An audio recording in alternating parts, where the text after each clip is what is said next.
নমস্কার বন্ধুরা, ভালো আছেন? আজ আবার একটি নতুন ভিডিও সুস্বাগতম। আজ জানবো জীবনসঙ্গী বাছাইয়ের ভুল করলে সারা জীবনে কান্না কাঁদতে হবে। প্রেমানন্দ মহারাজে ও অন্যান্য সাধু সন্তের এই 5টি অমূল্য কথা বলে গিয়েছেন। চলুন কি কি আজ জেনে নাও।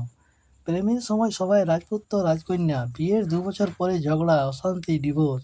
কারণ আমরা বিয়ের আগে কি আছে দেখি, ফ্ল্যাট, গাড়ি, স্যালারি, কিন্তু কেমন মানুষ সেটা দেখি না। প্রেমানন্দ বা অন্যান্য সাধুসন্তের মতে রোজ শত শত দম্পতি আসেন সমস্যা নিয়ে। তিনি বলেন, বিয়ের আগে চোখ কান খোলা রাখুন, পরে কাঁদতে হবে না। প্রেমানন্দ মহারাজের মতে জীবনসঙ্গী বাছাইয়ের 5টি মাপকাঠি কি? প্রথমত হলো চরিত্র, সংস্কার। সংস্কার মহারাজ বলেন, রূপ দেখে বিয়ে করলে রূপ চলে গেলে প্রেমও চলে যাবে। টাকা দেখে বিয়ে করলে টাকা শেষ হলে ঝগড়া শুরু। টিকে থাকে চরিত্র, মানুষ সৎ কিনা, মা বাবার সাথে কেমন বার করে, রাগ কন্ট্রোলে রাখতে পারে কিনা, এগুলো দেখুন। সুন্দর মুখ দুদিনের, সুন্দর মন সারা জীবনের। ঈশ্বর আর ধর্মের প্রতি শ্রদ্ধা আছে কিনা। উনি বলেন, যার জীবনে ঈশ্বর নেই তার জীবনে শৃঙ্খলাও নেই। জীবন সঙ্গী যদি ধর্ম, পূজা, প্রার্থনাকে শ্রদ্ধা করে, তবে বিপদে সে আপনাকে ছেড়ে যাবে না। ধর্ম মানে গোঁড়ামি না, ধর্ম মানে নীতি, নিয়ম, ভয়। যে ঈশ্বরকে ভয় পায় সে স্ত্রী বা স্বামীকে ঠকাবে না। রাগ আর সহ্য শক্তি কেমন? বিয়ে মানে রোজ ঝগড়া হবে।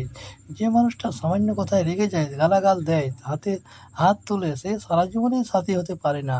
মহারাজ বলেন, মেয়ে দেখতে গিয়ে ছেলের রাগ দেখো, ছেলে দেখতে গিয়ে মেয়ের জেদ দেখো।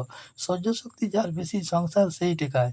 পরিবারের প্রতি দায়িত্ববোধ। যে ছেলে নিজের মা বাবাকে দেখে না, সে বিয়ের পর আপনার মা বাবাকে দেখবে, এটা ভাবলেন কিভাবে? যে মেয়ে নিজের ভাই বোনের সাথে ঝগড়া করে, সে শ্বশুরবাড়ির লোককেও আপন করবে না।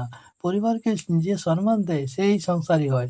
আলাদা থাকতে চাওয়া দোষ না, কিন্তু দায়িত্ব ছেড়ে ফেলাই মহাপাপ। কথা আর চিন্তার মিল আছে কিনা? স্বামী স্ত্রী মানে দুটি দেহ একটি মন। মহারাজ বলেন, টাকা পয়সা বাড়ি গাড়ি না মিললেও চলে, কিন্তু চিন্তা ভাবনা না মিললে একদিনে সংসার টিকবে না। জীবনের লক্ষ্য এক কিনা, সন্তান মানুষ করা নিয়ে মত এক কিনা, কষ্টের সময় তার পাশে থাকবে কিনা, এই মানসিক মিলটা বিয়ের আগে বুঝে নিন।